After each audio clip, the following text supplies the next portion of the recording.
Well, stay with us because I've got the Talent Sherpa on today's show, right here on the Human Resource. Oh, yeah, you heard me right.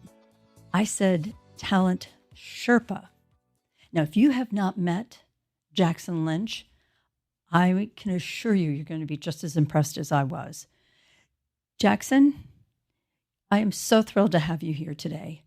But why do I have you here today? Tell me your background. So I'm a long-standing CHRO who has kind of reached the point in my career where I think we need to rethink the way human capital really works. And I'm here to talk to you and your audience about what that might look like. We got a question. Actually, it came directly to my Human Resource USA email from a young lady who specifically said, Pandy, I've been in HR for 21 years, but I'm really concerned about AI. And I'm not sure, is this time for me to shift gears? Should I be looking for another career? Or is there a chance that I can continue growing in HR and I should just stay? And you know what? She's not the only one who has sent that question in. And I'll just go ahead and throw it out. I want you all to prepare. Jackson is going to come back with us on a live Facebook show. Now, I said live because I want you to be able to ask questions. I want you to be able to just flat out tell us, what are you experiencing and what are you thinking? Because experts like Jackson have some things that you need to be thinking about now. And I don't care. Jackson, you don't care if they've been in HR for 21 years or 10 years, or if you're just graduating and thinking about HR. This is serious stuff, and they need to start thinking about who they're going to be in human resources. That's exactly right. And one of the things I think has done the entire function a little bit of a disservice is how we don't create the clarity on what HR really is supposed to do. And I think we talk about it a lot. We use vague words like partnership and strategy, but I don't think those are that helpful. I think there are actually three hats that we wear that do a much better job of explaining kind of how we do the work and where we can engage better. And that's exactly what I want you to share with the audience, because years ago, I did a show on the 5 disciplines of HR. And, I've always kind of, with the students I've worked with, I've always said, be careful about that generalist position. Think about being an expert, be that subject matter expert. Is it going to be OSHA? Is it going to be ERISA? Is it going to be compliance? But you've got a new twist that I really think is relevant for right now. Yeah, and I think I appreciate that. And as you think about the world of AI and what it's going to be doing to not only our function but more broadly, it does require us, I think, to step back and think about it. So here's the concept of as I put it together. It's cleverly titled Three Hats. And I would suggest that there are 3 different hats in human capital that you wear. Here they are. The first is what I call a company defender, and that is your compliance lens. It's the one we grow up with early in our career. It's the ones that we try to keep us out of the newspaper. We make sure that we follow all the laws. We are fully compliant, and we want to take on no risk whatsoever in that spot. So if you think about a lot of the early career HR work, it is built around that company defender. Now, there's a second hat that you kind of grow into over time, and that's the employee advocate hat.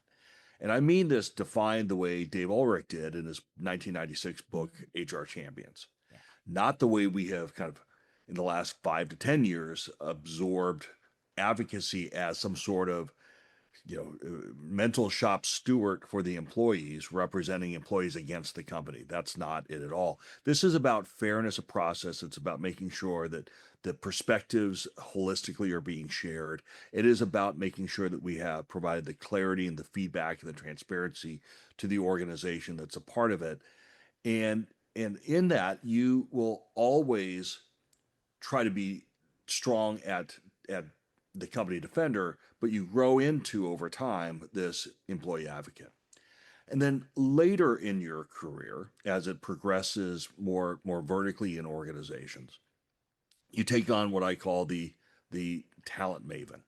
And this is really where you think about having the right people in the right job, and moving from more of a socialist, everyone needs to be treated fairly, to, there are some jobs that matter more than others. And in those jobs that matter more than others, we need to make sure we have the absolute best talent, and all of the HR work in that space goes around how do I identify what good looks like, and how do I make sure that we have all of our sub processes aligned towards that. Now, here's the challenge: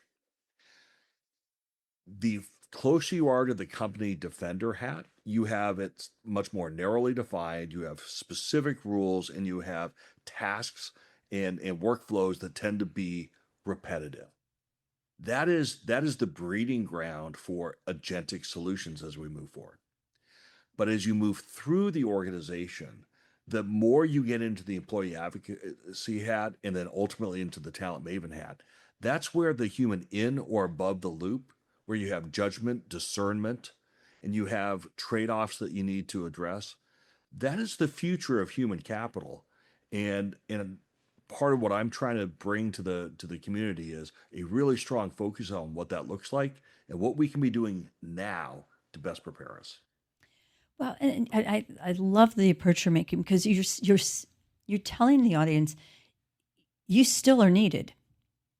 You're needed, and now it's time that maybe we focus a little bit on competencies that haven't been encouraged or haven't been nurtured, because we've been trying to, back when I started 45 years ago, we were definitely administrators.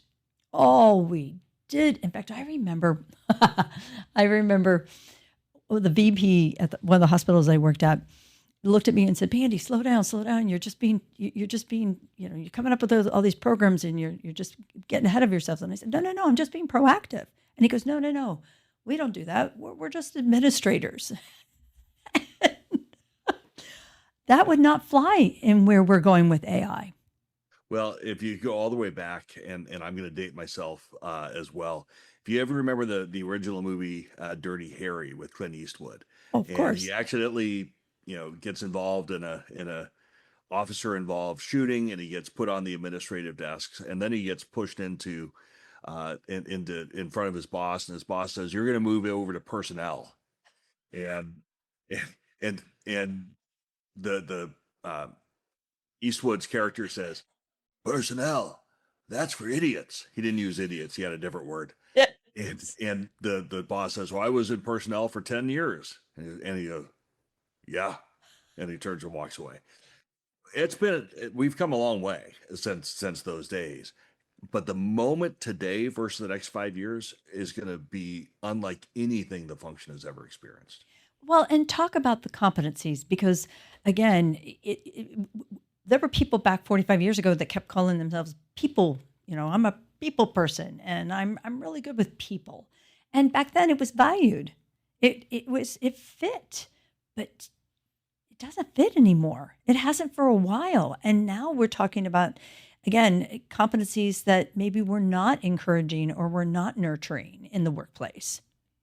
So, as I've led organizations recently, and we brought people in early in their careers, here are the three things I've asked them to really think about that they may not have ever thought about. The first is, how do you adopt an experimental thinking?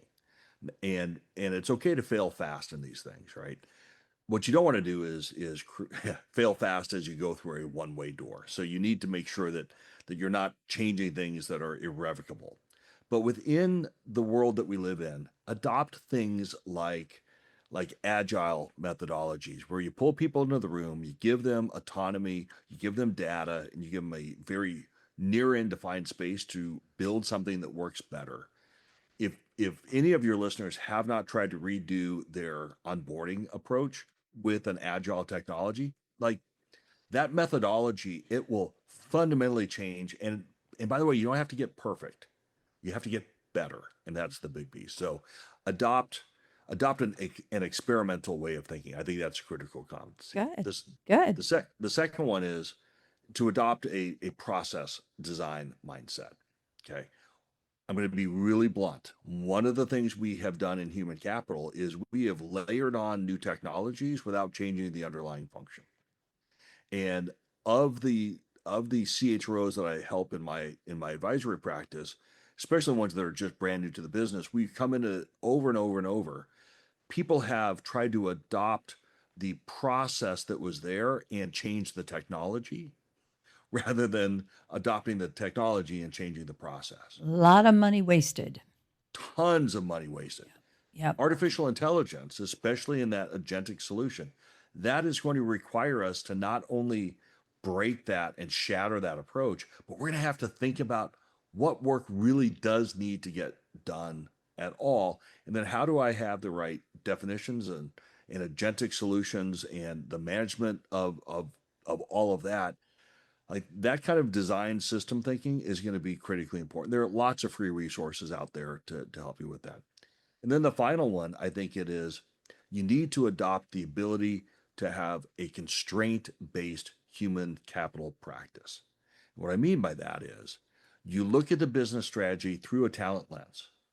You figure out what is getting in the way of performance, and then you unlock it. Because in a world where you can be effective, efficient, and defensible, the company defender compliance lens will always start with defender, and it doesn't always make it too effective.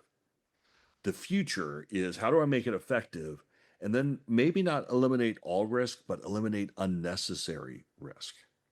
And in that process, with those three competencies, I think you're best positioned to be successful over the next 5 to 10 years in human capital, and probably longer than that. But with the evolution of everything, I try not to look too much farther down the path than that.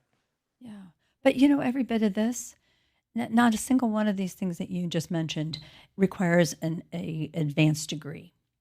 And not a one of them requires that you be in a certain industry or have a certain certification. Because I can guarantee you SHRM's not teaching this. I don't care what certification SHRM has convinced any of you to spend money on. They're not preparing you with this thought process. And I'm not saying that what you have is bad. I'm just saying you need to be really thinking about and listening to individuals like Jackson who are actually out there.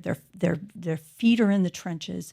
They're talking to CEOs of multiple companies and various sizes too. I mean, this is not what you're talking about isn't just for the Fortune 500s. No, it's even more important the small and grittier the organization that you get. But you hit on something I want to nudge on gently. I will push this button as hard as I can without people turning off your pod. Human resources historically have gone into the future looking in their rearview mirror. Almost all of the things we measure are backwards looking. And if there's something I would encourage us all to adopt is a forward-looking mindset. Yeah.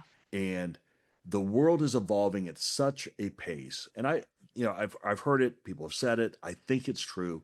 AI is not going to take your job. I tend to be an optimist on this. Mm-hmm. It will, however, put you in a position to lose your job to someone who is using AI better and more intuitively building it into the system. The only wrong position in a world of right answers, I think the only wrong answer that you can find is being the person that says, I refuse to make sure my skill set is current and my mindset is future optimist.